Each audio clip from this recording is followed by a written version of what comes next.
മോൻ്റെ പ്രസവത്തിനായിട്ട് വീട്ടിൽ പോയി തിരിച്ചു വന്ന ഞാൻ കാണുന്നത് വീടിൻ്റെ മുറ്റത്തൊരു ടാങ്ക് നിർമ്മിച്ചേക്കണതാണ് കേട്ടോ. ഇക്കാൻ്റെ ഭാഷയിൽ പറഞ്ഞിട്ടുണ്ടെങ്കിൽ കുളം എന്ന് വിശേഷിപ്പിക്കാം. അപ്പോൾ ഈ ഒരു കുളം കെട്ടിയത് എന്തിനാണെന്ന് ചോദിച്ചപ്പോൾ എൻ്റെ അടുത്ത് പറഞ്ഞത് ഇതൊരു മീൻ വളർത്താനാണെന്നാണ് കേട്ടോ.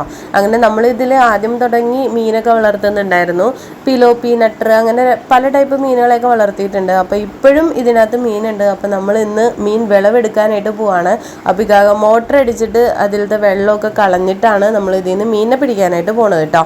ഈ മീനെ വളർത്തുന്നത് കൊണ്ടിട്ട് എന്ത് ലാഭമാണ് ഉള്ളതെന്ന് ചോദിച്ചിട്ടുണ്ടെങ്കിൽ ഇക്കാൻ്റെ ഒരു മെൻ്റൽ സാറ്റിസ്ഫാക്ഷൻ എന്ന് മാത്രമേ പറയാനായിട്ട് പറ്റുള്ളൂ കേട്ടോ. ഇക്കാൻ്റെ സ്ട്രെസ്സൊക്കെ മാറ്റുന്നത് ഈ വക കുറേ കലാപരിപാടികളിലൂടെയാണ് കേട്ടോ. അപ്പോൾ പൊതുവേ ഞാൻ ഇതിനകത്ത് ഉണ്ടാകുന്ന മീനുകൾ കഴിക്കാറില്ല, പക്ഷെ ഇത്തവണ ഞാൻ കഴിച്ചിട്ടുണ്ടായിരുന്നു കേട്ടോ. പിലോപ്പിയും പിന്നെ ഈ ഒരു മീനാണ് ഉണ്ടായിരുന്നത്. രോഹുന്നോ എന്തോ ആണ് ഇതിൻ്റെ പേര്, എനിക്ക് കറക്റ്റായിട്ട് അറിയില്ല. അപ്പോൾ ഉമ്മിച്ചിയും നേതൃത്വത്തിന് വന്നിട്ടുണ്ട് കേട്ടോ ഫൈനലി മീനിനെ പിടിച്ചിട്ട്. അപ്പോൾ ഇപ്രാവശ്യം 2 ബക്കറ്റിൽ നമ്മൾ വലുതും ചെറുതൊക്കെ ഇട്ടിട്ട് അത്യാവശ്യം മീനൊക്കെ കിട്ടിയിട്ടുണ്ടായിരുന്നു കേട്ടോ.